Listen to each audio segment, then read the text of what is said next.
Bonjour et bienvenue dans ce nouveau numéro de l'économie expliquée par mon père. Qui n'a pas changé. En présence du dit-père, et oui, et du DAF qui ronronne dans son coin. Il ne devrait tarder. Là, il est un peu dolent parce que dès que les températures montent un petit peu, ce petit animal est Il n'aime pas la fatigué. chaleur. Il n'aime pas la chaleur. C'est un chien anglais à l'origine. Voilà, c'est pas le chien. Justement, tu sais la citation que tu disais la dernière fois, en Provence, à midi au soleil, il n'y a que des Anglais et des chiens. Pas le nôtre. Pas lui. Pas le nôtre, lui, il ne sort pas. Non.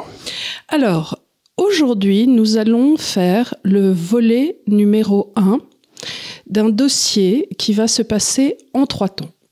Le dossier en question est un dossier qui a été monté par Charles, ici présent, qui s'appelle de façon éhontée « Réussir sa désindustrialisation ».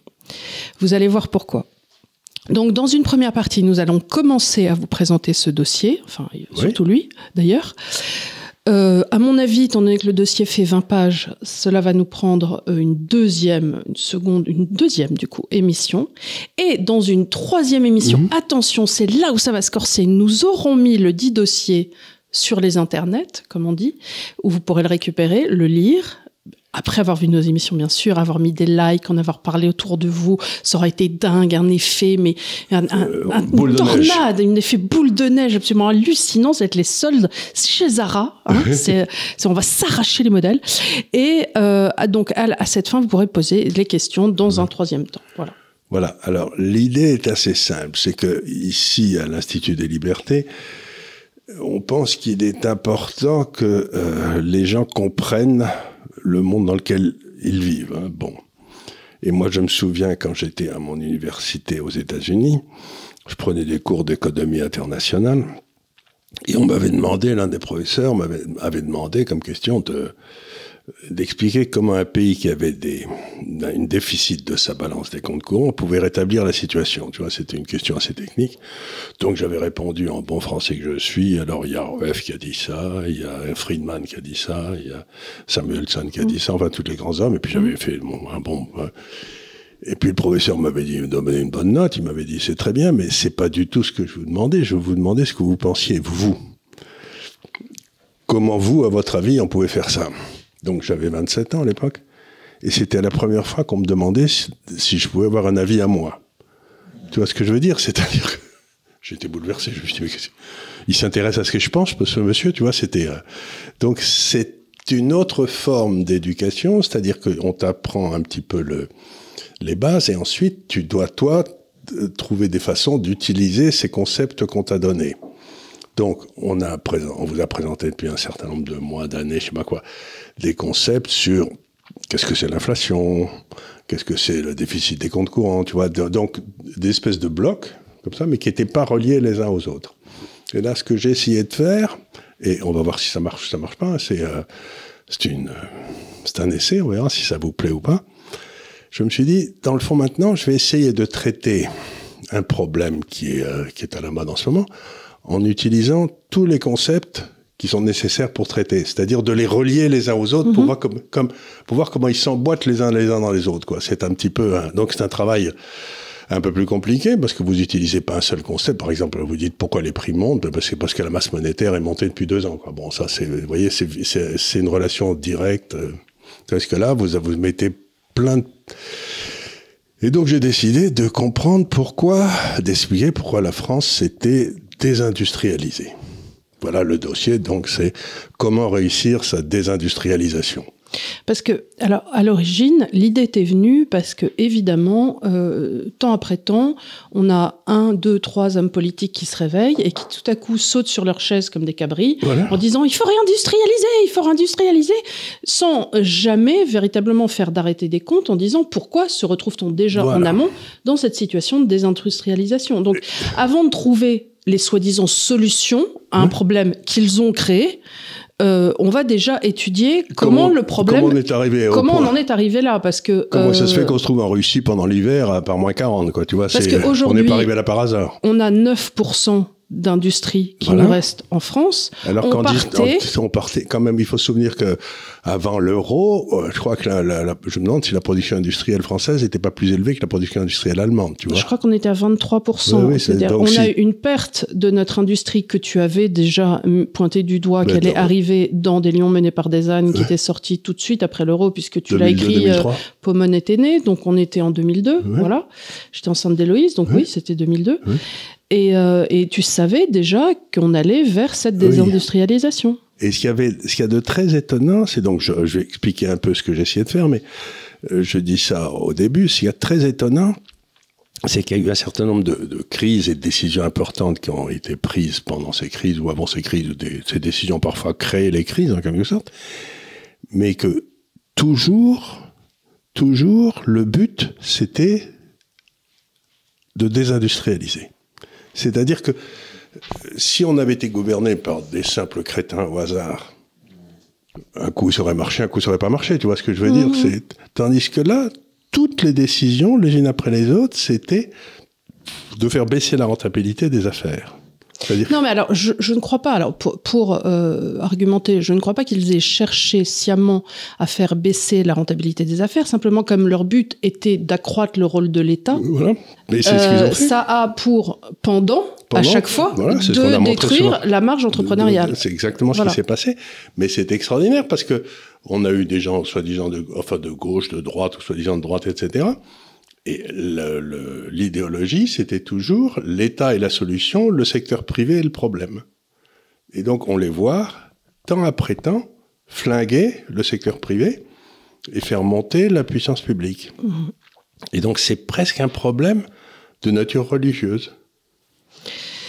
Le problème aussi, c'est que depuis qu'on a créé l'ENA, on a donc sélectionné des élites sur la base de leur capacité, non pas à prendre des décisions, comme tu le dis toujours, mais à passer des examens pour savoir qui, entre eux, connaît mieux le fonctionnement des rouages de l'État, comme si un autosystème qui se mangeait la queue était l'alpha et l'oméga de la compréhension d'un monde. Parce que c'est pas parce que... Ils comprennent l'État, mais ils comprennent pas le monde. Oui, mais c'est pas parce que tu comprends la Cour des comptes et ses fonctionnements que tu vas comprendre comment relancer un pays et savoir prendre les bonnes décisions non plus. Ben exactement. Alors, comment ce dossier est structuré ? Je commence par une première partie qui est les mécanismes qui ont amené à les mécanismes qui ont amené à la désindustrialisation. Alors, quand vous prenez la comptabilité nationale, vous savez, donc, c'est la somme des valeurs ajoutées dont on a souvent parlé ici. L'INSEE publie depuis 1950 quelque chose qui s'appelle la marge brute d'autofinancement des entreprises. C'est-à-dire, grosso modo, quand vous êtes dans une entreprise, je vais la faire simple, mais vous avez du pognon qui rentre avec les ventes, vous avez du pognon qui sort avec les coûts, et ce qui reste au milieu, c'est la marge, c'est ce qui vous permet d'investir pour le futur. Bon. Et cette marge brute d'autofinancement des entreprises est passée, mettons, de 30% au début des années 70 aux alentours de 20% aujourd'hui. C'est-à-dire que les entreprises ont perdu à peu près un bon tiers de leur marge. Et ça, c'est un phénomène, voilà. Et on le voit très bien, ça baisse comme ça. Et la question, c'est pourquoi les entreprises ont-elles perdu leur marge ? Et on se rend compte que, comme la comptabilité nationale, quand je dis 30%, c'est 30% du PIB. Hein, oui, bien sûr. Du PIB. Donc, comme le PIB s'additionne à 100, pendant que les entreprises baissaient, il y a quelque chose qui a dû monter, parce que ça s'additionne toujours à 100, oui, tu vois. C'est un jeu, oui, bien sûr, c'est un jeu de somme. Eh bien, si on regarde, on se rend compte que c'est l'État qui est toujours monté à due proportion de la baisse des entreprises, et que la hausse de l'État précédait la baisse des marges. Donc, c'est un rapport de causalité. Ben, tout le monde comprendra que les entreprises ont des coûts. Et puis, elles ont des coûts pour quelque chose qu'on appelle le siège social France. Tu vois, c'est le gouvernement, quoi. C'est Bon, ben, le siège social France, le coût n'a cessé de monter. Ce qui fait que les entreprises ont une rentabilité qui n'a cessé de monter parce qu'il fallait payer tous ces gars qui les contrôlaient, quoi. Tu vois ce que je veux dire? C'est les gens qui ont pensé aux hôpitaux aujourd'hui, où il n'y avait pas de personnel administratif, ou très peu il y a 30 ans, maintenant il y en a 30%. Mais je sais pas si tu as remarqué, mais les hôpitaux, ils marchent plus, quoi. Les hôpitaux marchent plus, et je crois que quand tu es allé à la conférence de David Linard, oui, oui, il se plaignait que justement autrefois il y avait le maire avait son mot à dire dans la chose. Le maire, les patrons de l'hôpital et des responsables des associations des utilisateurs, voilà. Tu vois, souvent les syndicats, et ça marchait très bien. Et maintenant, il y a eu la création par Roselyne Bachelot des ARS. Mais surtout, il y a eu Juppé qui a nationalisé tout ça. Voilà, et plus personne ne répond de rien devant personne. C'est-à-dire que quand tu leur écris, les types, les médecins le disent souvent, les types te répondent en disant « mais je suis pas votre bonne ». Enfin, littéralement, quoi. Je n'ai pas à répondre devant vous. Donc en fait, ces gens-là ne répondent de rien devant personne. C'est une espèce d'organismes autonomes qui font leur vie. Qui ont pris le contrôle et qui se mettent à le gérer. Mais à ce moment-là, ils le mettent à le gérer pour leur avantage personnel et non plus pour celui des... Donc on a vu ça se passer partout, des espèces... D'abord il y a l'État et puis toutes les fonctions déléguées de l'État qui sont mises à monter, qui ont étouffé les entreprises petit à petit. Donc on voit ça très bien. Alors la réponse que les gens me font toujours, c'est dire c'est la faute du libéralisme, bien entendu, évidemment. Du capitalisme, ça va sans dire, mais c'est surtout de la faute du libre-échange. Voilà, c'est la faute, tiens, il y a l'autre. La mondialisation. La mondialisation. Donc, ce qu'il faut, c'est maintenant devenir protectionniste. Il faut qu'on protège nos affaires.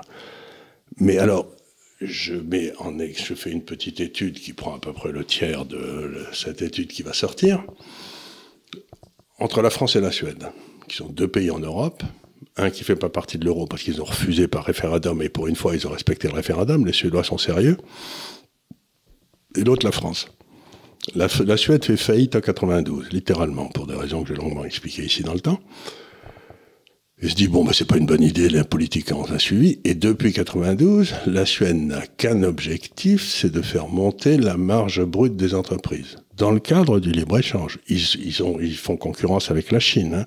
Ils sont en concurrence avec les méchants Américains. Ils sont en concurrence, ils payent leur énergie, donc, ils sont dans l'Europe, ils ont les mêmes contraintes réglementaires. Et depuis 1992, on voit la marge brute d'autofinancement des entreprises suédoises monter, si j'ose dire, crise après crise, et la marge brute des entreprises françaises baisser crise après crise. C'est vrai que si on regarde par exemple H&M, oui, qui est suédois, Ikea a pris un essor parce qu'effectivement il a créé carrément non seulement un besoin, mais une façon de fonctionner. C'est-à-dire que des meubles, quand c'est arrivé, moi je me souviens, on était allé, je crois que c'était à Göteborg, dans un des premiers Ikea en 74, 76, j'étais toute petite, et le fait d'acheter des meubles aussi peu chers, c'était carrément révolutionnaire. Alors, ils ont, et je crois que sur les 10 hommes les plus riches du monde, peut-être plus maintenant avec le développement des GAFA, mais il y a une dizaine d'années, il y avait 3 Suédois. Donc, il y a une vraie culture industrielle en Suède. Et donc...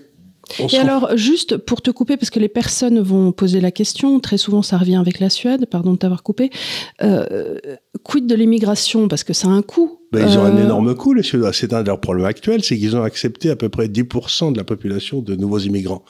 Ce qui est gigantesque, hein, c'est le pays qui en a reçu le plus. Ils ont des très graves problèmes.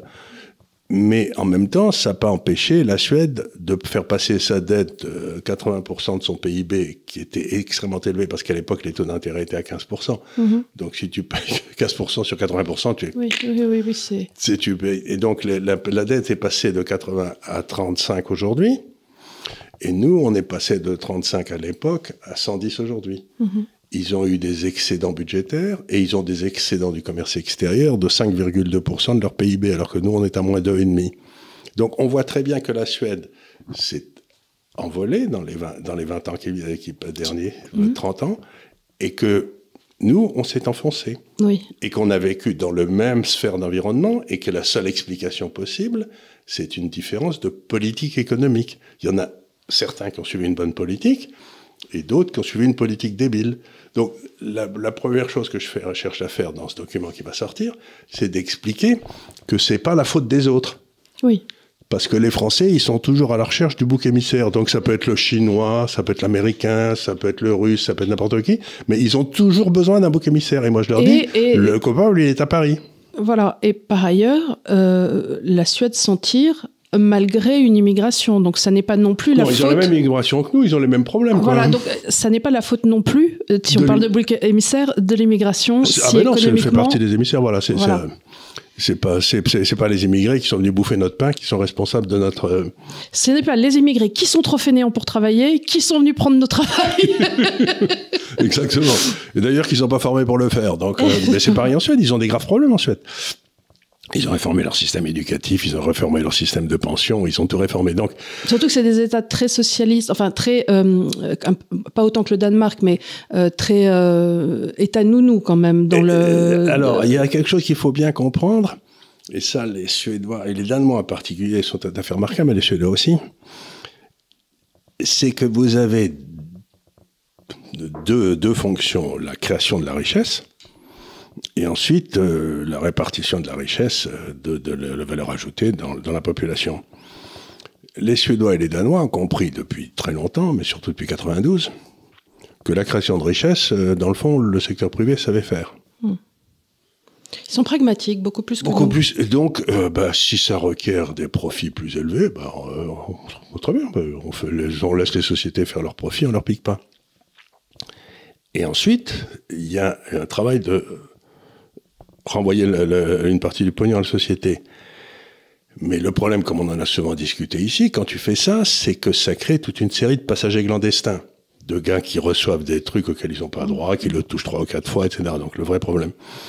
Donc ils ont décidé que dans le fond, c'était plus malin, plutôt que d'avoir la redistribution faite à partir de Paris, c'est de la faire à partir des communes, c'est de la faire que la redistribution se fasse avec un contrôle local plutôt que, et c'est vrai pour l'éducation, c'est vrai pour, bon, et donc, quelque part, ils ont laissé la liberté très forte dans le domaine économique, et dans le domaine de la répartition, ils essayent que ça se fasse le plus bas possible, de façon à ce que il y ait de moins en moins de passagers clandestins possible. Et nous, c'est pas du tout ce qu'on a fait. On empêche la création de richesse pour commencer.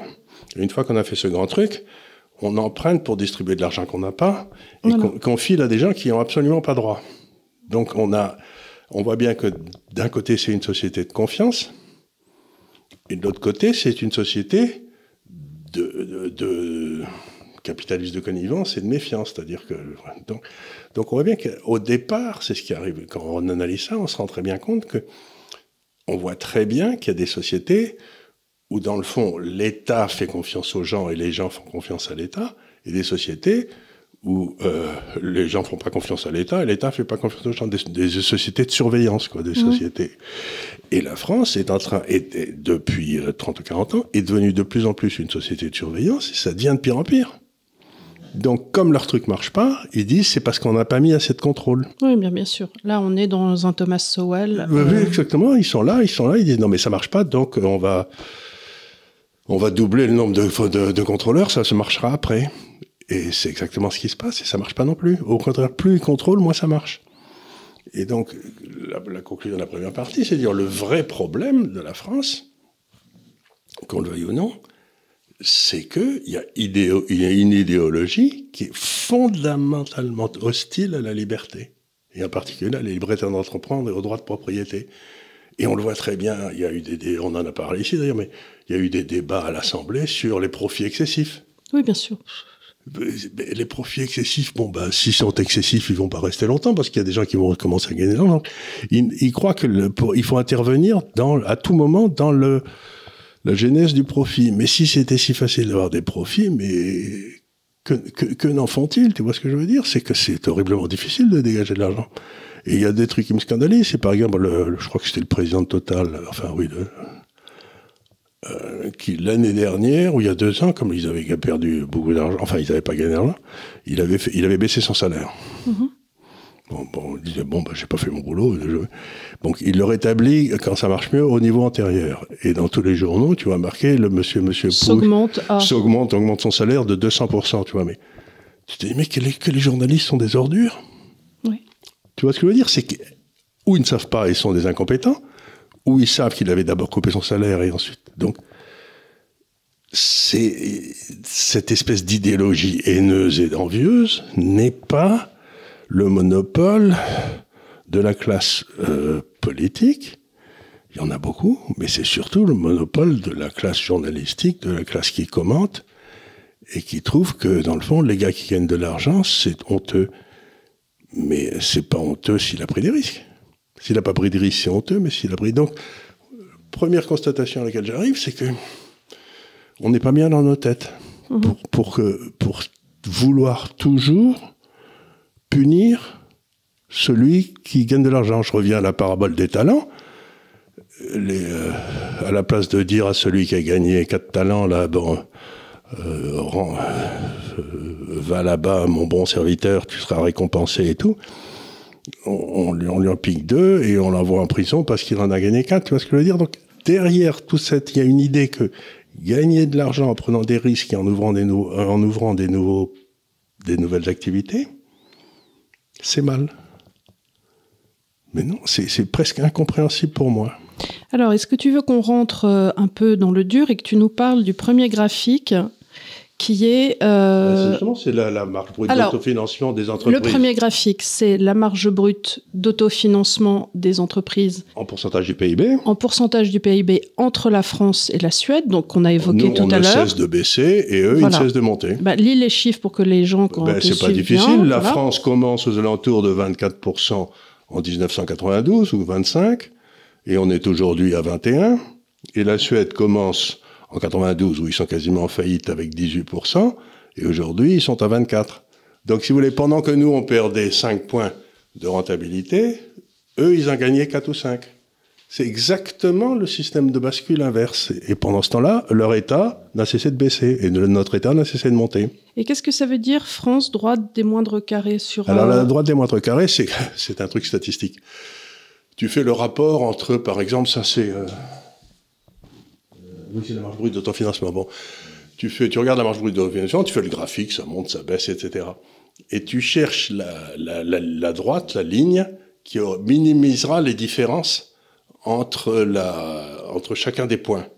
Et ça s'appelle la droite des moindres carrés. C'est considéré comme la meilleure estimation de la tendance. Tu vois, c'est une façon, tu cherches à calculer mathématiquement quelle est la meilleure tendance.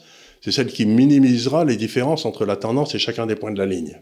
Que tu t'additionnes. Ça s'appelle la droite des moindres carrés.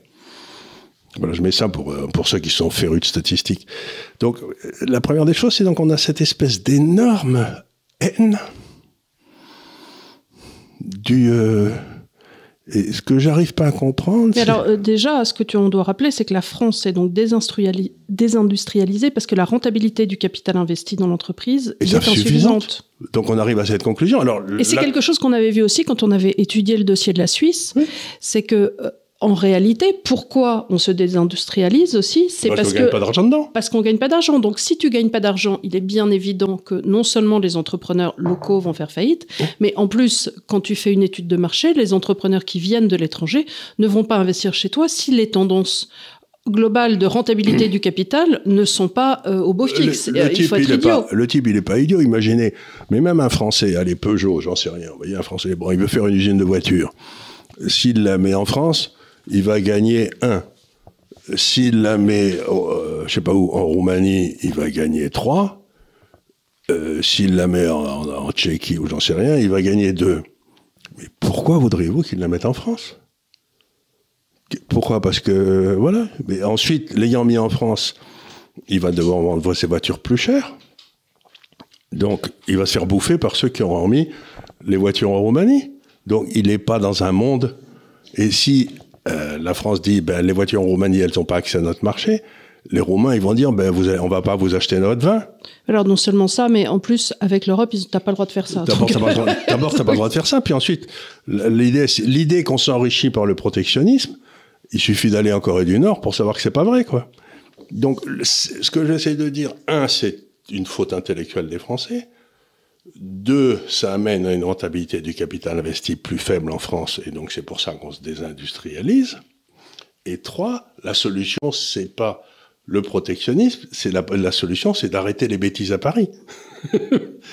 Et alors, pour aller encore plus loin que cette histoire de rentabilité du capital, regardons maintenant la production industrielle, voilà. Comparée entre, donc c'est le deuxième graphique, entre la France et la Suède. Alors, qu'est-ce qu'on regarde, qu'est-ce qu'on voit quand on parle de production industrielle à l'écran? On voit que de 1970 à 1992, donc date du moment où il y a eu des tas de problèmes, où les gens ont été obligés de changer d'attitude, la production industrielle française et suédoise étaient exactement les mêmes. Ça se suivait comme des petits frères.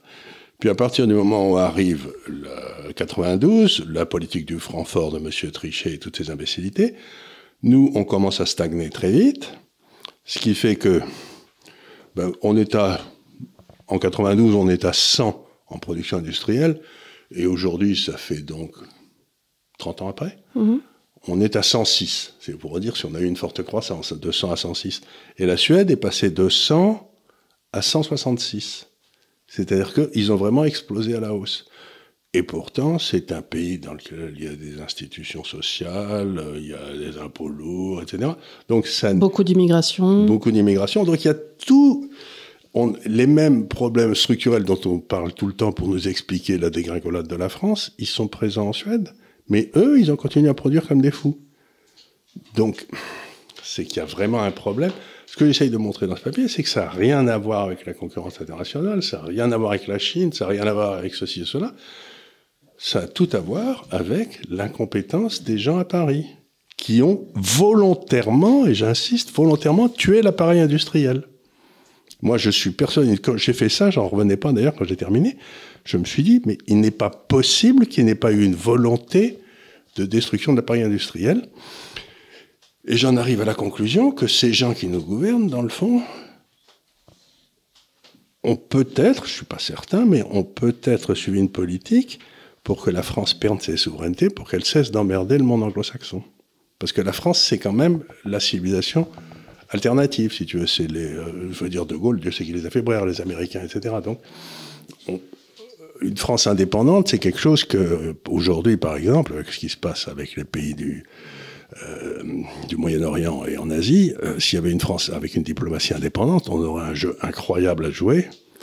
Or, maintenant, on est considéré comme... Mais on n'en a plus de diplomatie. On l'a vu, là, avec la crise ukrainienne.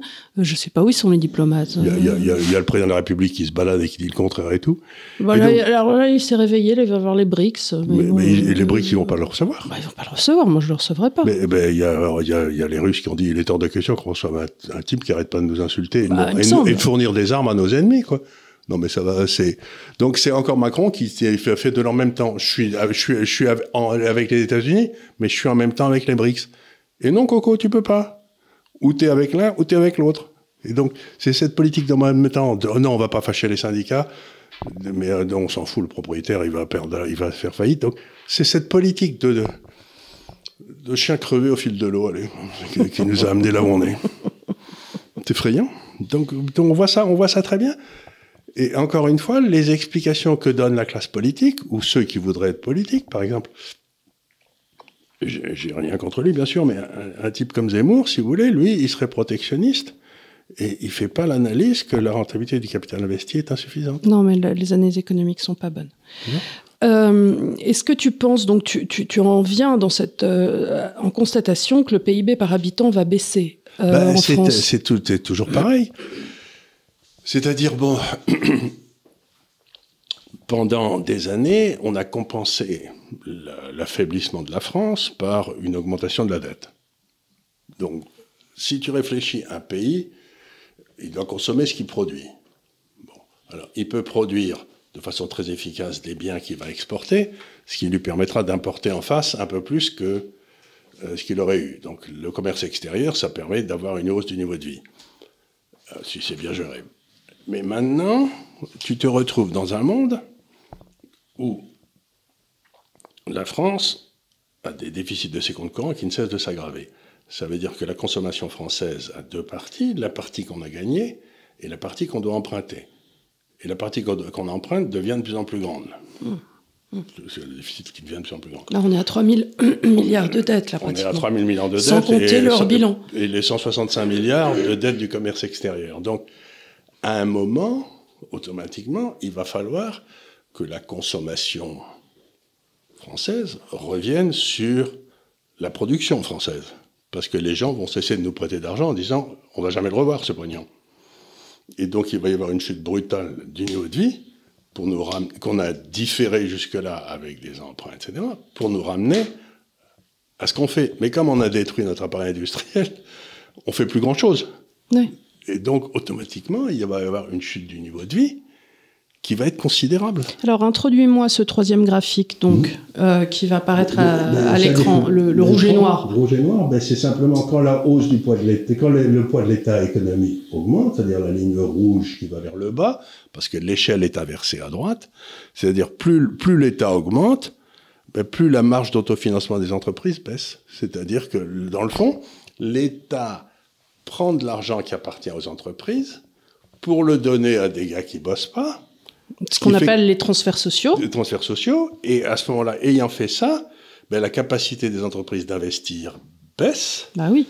Et donc, la rentabilité du capital baisse et le futur baisse. Et donc on trouve une corrélation pratiquement parfaite, en échelle inversée, entre le poids de l'État dans l'économie, donc le poids du secteur communiste, c'est ça, exactement, sur le secteur privé. Sur le secteur privé. Et plus le secteur privé baisse, plus le secteur communiste augmente. Plus l'autre est à l'os.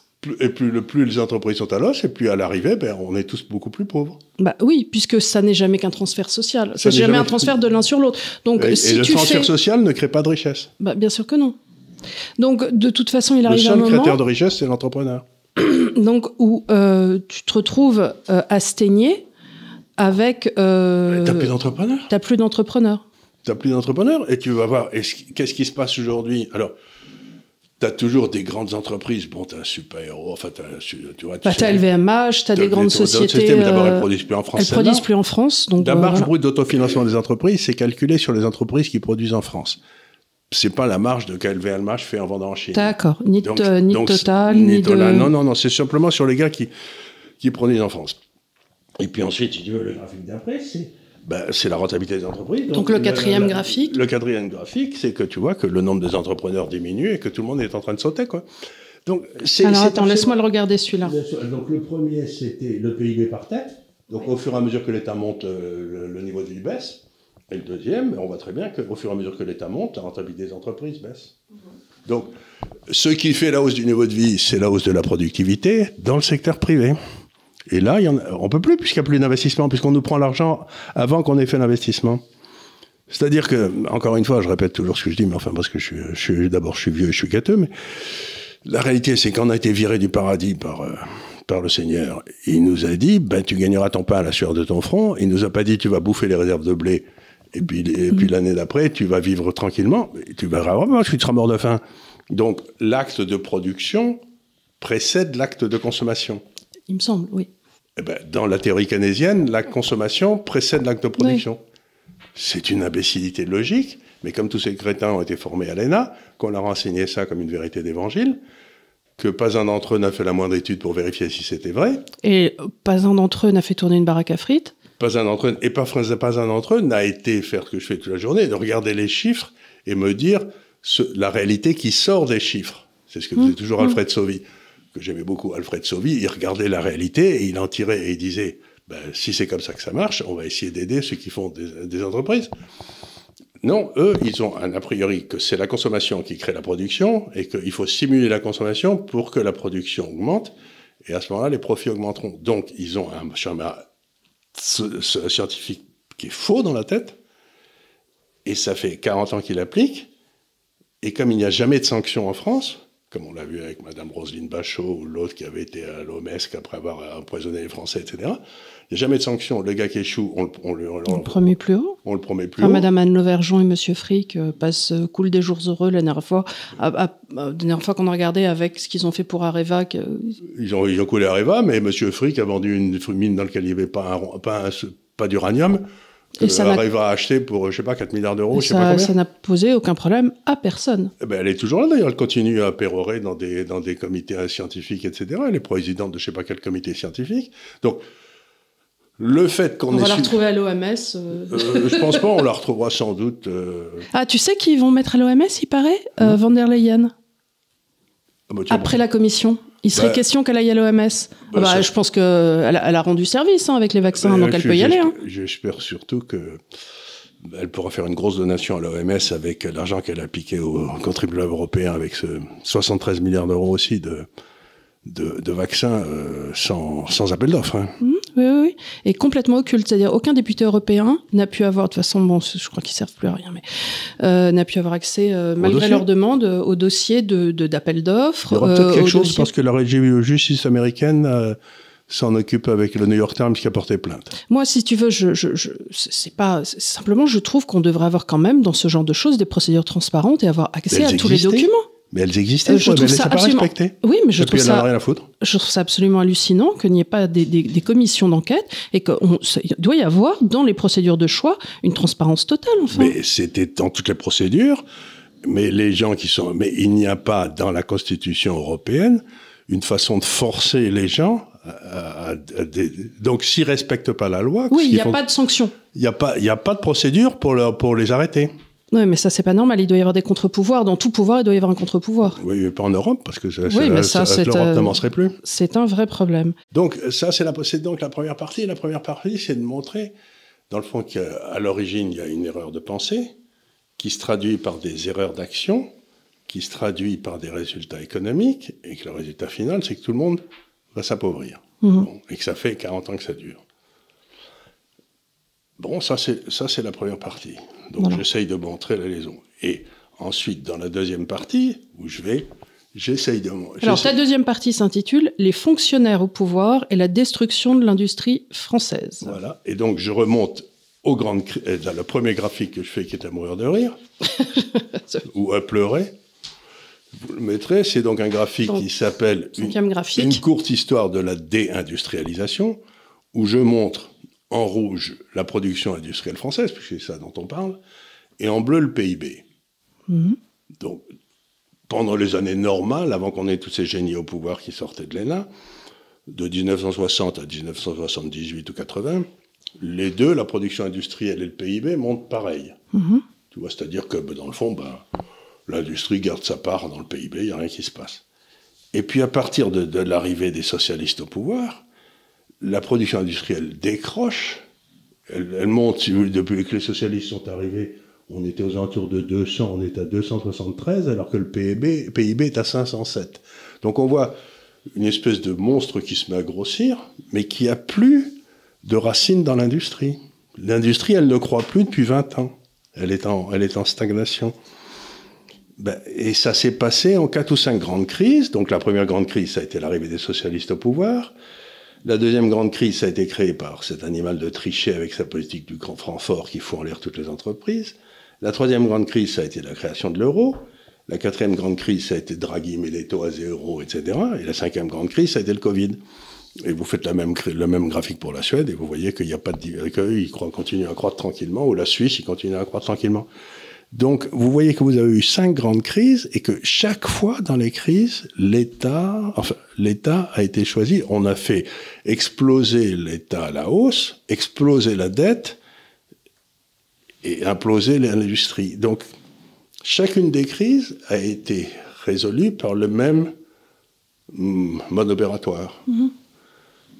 Et ça fait penser à la définition d'Einstein, tu sais, qui disait, si vous faites la même chose et que ça rate à chaque fois, et que vous recommencez en espérant un résultat différent, ça veut dire que vous êtes fou. Oui, c'est la définition de la folie, c'est de refaire les mêmes actions en espérant des résultats différents. Voilà, et on le voit, c'est ce qu'ils ont fait 5 fois de suite, mais avec de la gauche, de la droite, n'importe quoi, et ça continue. C'est-à-dire que ça, c'est très français aussi, de se dire, oui, mais nous, comme notre fond est bon, comme notre cœur est pur, nous faisons ça, mais ça va fonctionner. Et tu te dis, Et tous s'imaginent que parce que eux, quand ils auront les commandes, ils le feront avec la volonté de réussir. Tu te dis, mais non, l'action ne fonctionne pas. Votre cœur peut être ce que vous voulez. C'est pas Excalibur, le truc. Là, ils font une erreur qui est incroyable. Le but d'un pouvoir politique, c'est quand même pas qu'on ait le paradis sur Terre.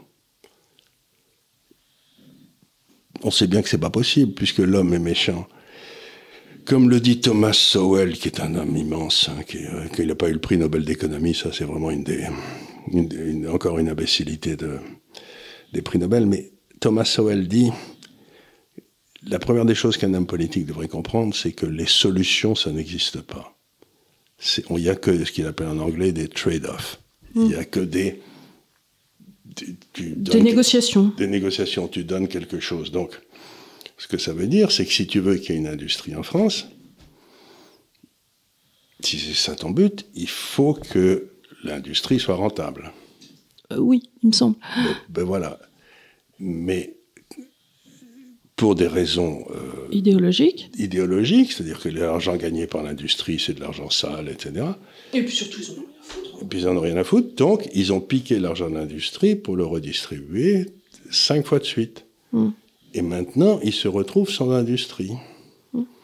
Et c'est les mêmes qui vont te dire aujourd'hui, il faut rebâtir une industrie. Mais alors, quand tu les entends parler d'État stratège, tu te marres. Parce que ce que ça a fait ces 5 dernières fois, c'est que ça a transformé un État normal en un État obèse. C'est ça que nous a fait l'État stratège. Mais là, de toute façon, ils ont tellement mis l'industrie à l'os que s'ils continuent à lui taper dessus, ils n'ont plus rien à piquer. D'où la nécessité pour eux aussi de se tourner vers ce qu'ils appellent le grand capital, en disant maintenant on va taper sur les riches, sachant que les très riches se sont barrés depuis très longtemps de France, on ne va pas se leurrer. Donc il reste quoi, mon orthodontiste qui vit bien, mais il reste les propriétaires d'appartements. Voilà. Comme l'une des conséquences, c'est comme on gagnait pas un rond dans l'industrie. Ben, la bourgeoisie française a cessé d'investir dans l'industrie. Et elle a été, ce que j'avais dit souvent ici, on vous a amené doucement là, comme des moutons à l'abattoir, vous achetez un appartement, vous pouvez pas perdre. Maintenant que tout le monde est bien cornaqué avec des immeubles de rapport. Avec des immeubles de rapport, c'est là où ils vont tout vous piquer, parce qu'ils savent... Avec du Airbnb et de la chambre de bonne. Avec la chambre de bonne que vous aviez transformée, que vous louiez comme un studio et qui vous est votre... Ça, c'est fini. Donc, comme ils sont maintenant dans un état désespéré, puisqu'ils ont ruiné le créateur de richesse, il leur reste à piquer maintenant le stock de richesse que vous avez mis une vie. Que vous avez mis une vie à faire et qui a été créé. Dans le fond, c'était pas de la création de richesse, c'était une hausse des prix. Oui. Donc maintenant, ils vont piquer cet argent et ils commencent à parler de piquer l'argent du sol, tu sais, en prenant le sol. En faisant des bails amphithéotiques. Des bails amphithéotiques, mais de la terre appartenant à l'État, des etc. Des beaux amphithéotiques. Emmanuel, voilà.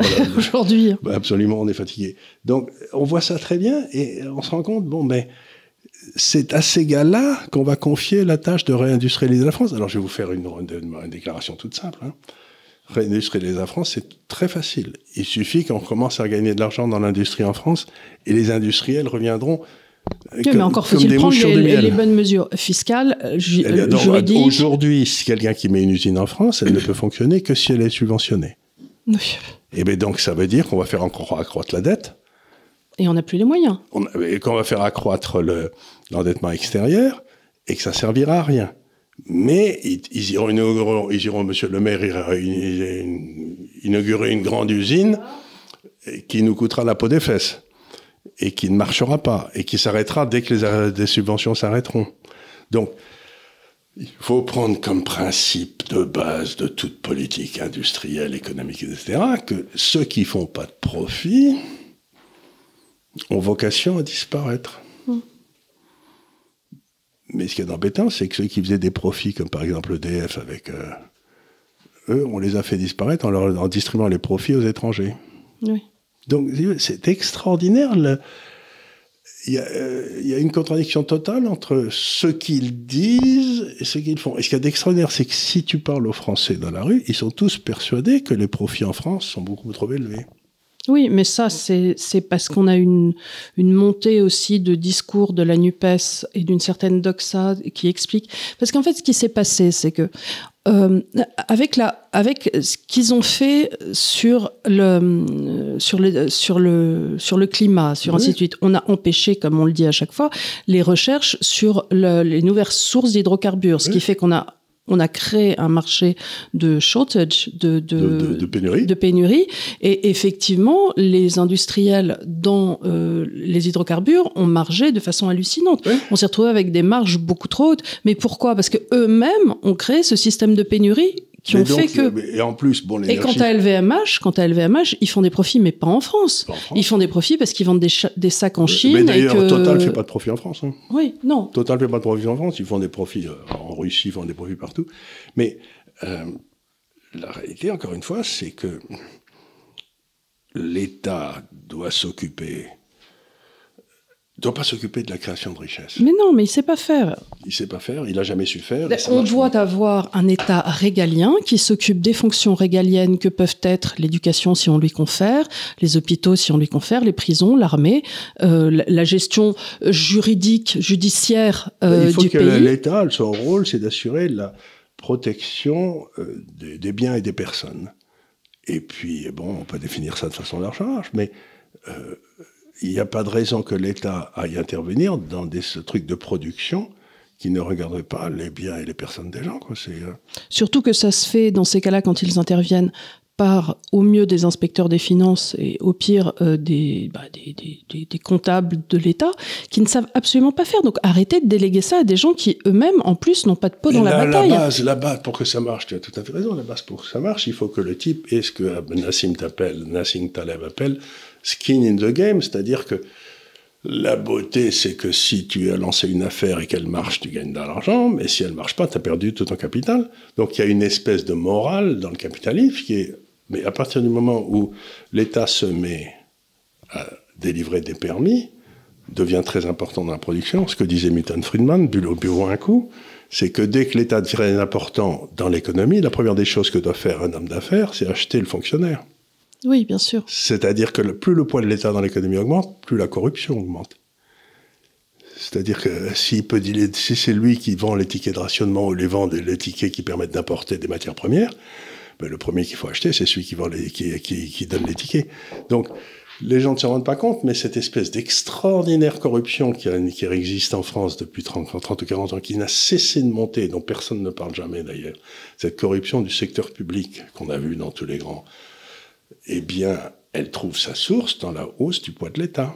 Si l'État faisait ce qu'il doit faire, il n'y aurait pas de raison de corrompre le gars qui est policier à Marseille, ou j'en sais rien, tu vois ce que je veux dire. Mais à partir du moment où il y a 30% du PIB qui est de leur argent redistribué par l'État qui a été pris à quelqu'un d'autre, ben, la rentabilité de la corruption du politicien ou du fonctionnaire devient immense, quoi.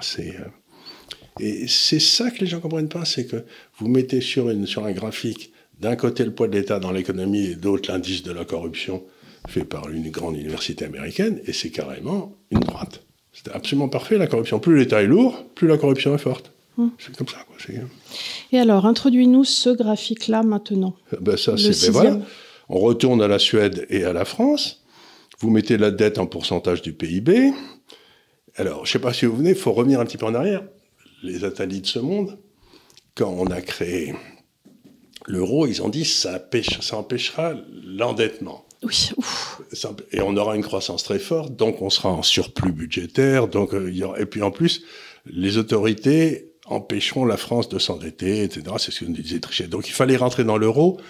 Pour s'auto-protéger de nous-mêmes. Pour s'auto-protéger de nous-mêmes. C'est-à-dire que c'était, encore une fois, on ne faisait pas confiance au gouvernement, à la population. Non, on allait avoir des gens à Bruxelles qui allaient nous mettre des amendes si on faisait trop de bêtises. Donc c'était... Seulement, ils ne l'ont pas fait.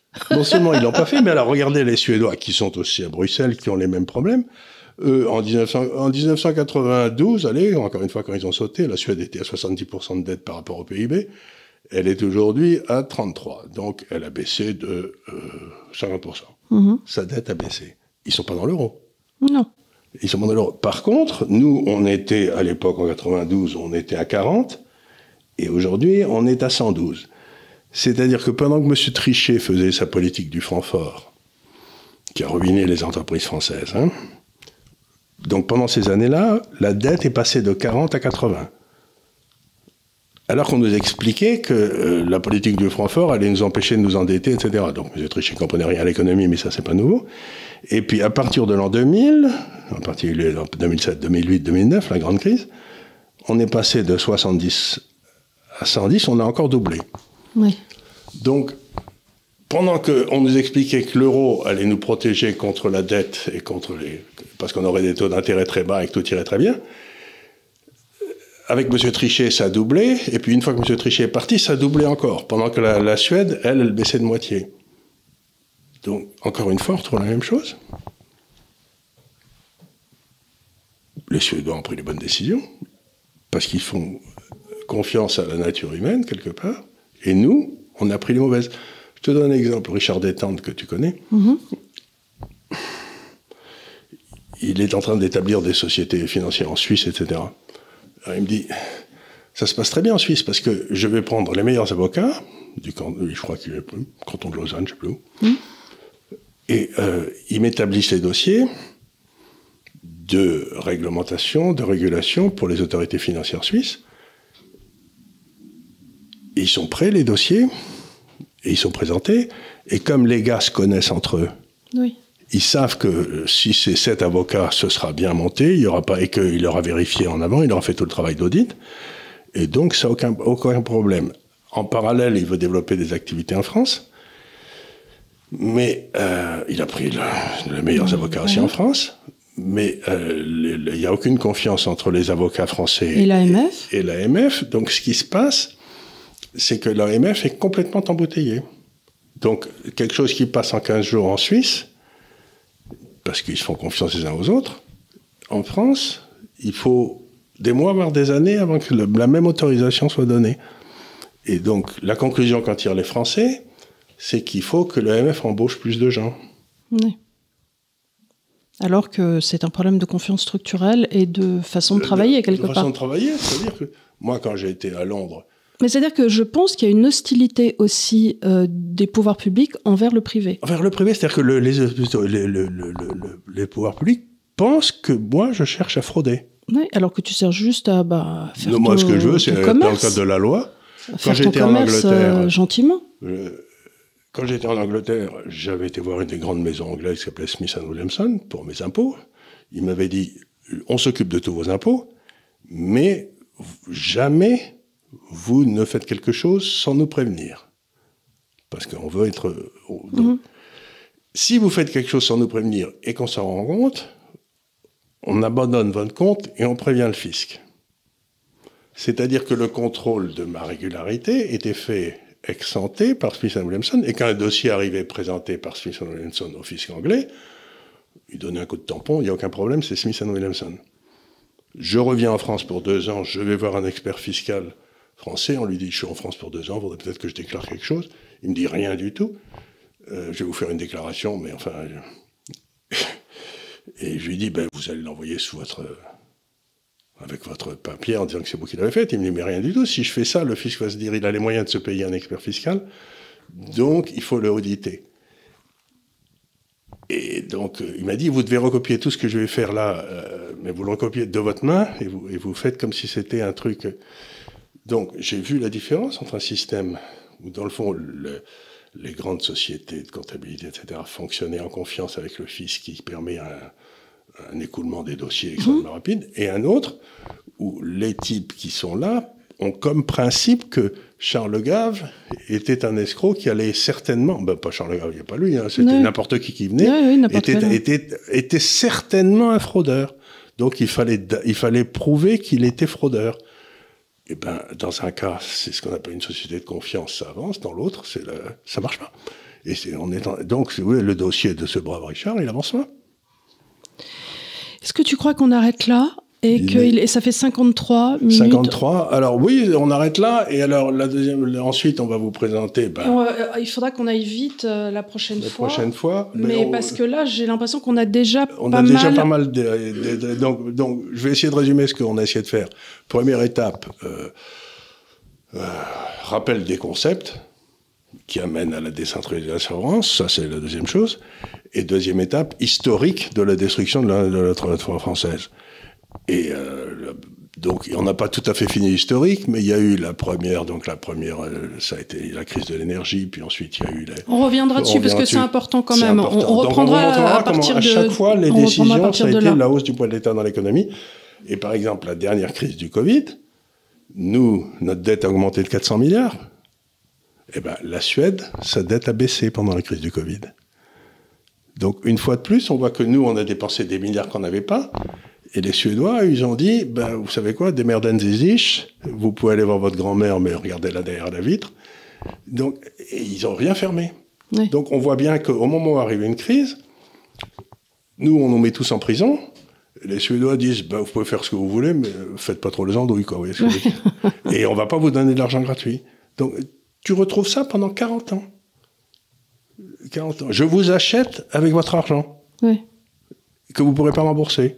Et les Français sont assez bêtes pour continuer à voter pour ces gens-là. C'est quand même étonnant, quoi. Voilà, mais c'était ça, c'est un peu l'idée. Puis vous le retrouverez. D'ailleurs, on va peut-être le mettre un peu plus tôt, comme ça vous pourrez commencer à bosser sur le dossier.